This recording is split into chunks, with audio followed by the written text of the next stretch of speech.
కళారంగంలోకి ఎప్పుడు వచ్చాయి సార్?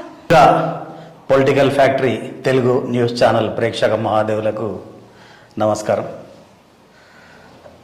కళారంగంలోకి ఎప్పుడు వచ్చినానంటే, నాకు యాక్చువల్గా సినిమాలో నటించాలి అని చెప్పేసి చిన్నప్పటి నుండే బాగా కోరిక.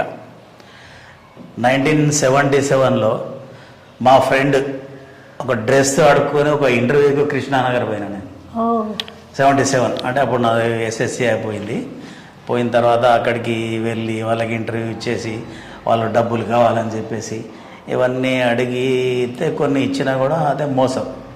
సినిమా రంగం అంటే అప్పుడు ఇండస్ట్రీ 77 నుండి నాకు సినిమా రంగం నుండి దాంట్లో సంబంధం ఉంది.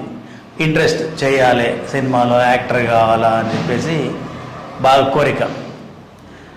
ఆ తర్వాత పోతూ ఉంటే 1990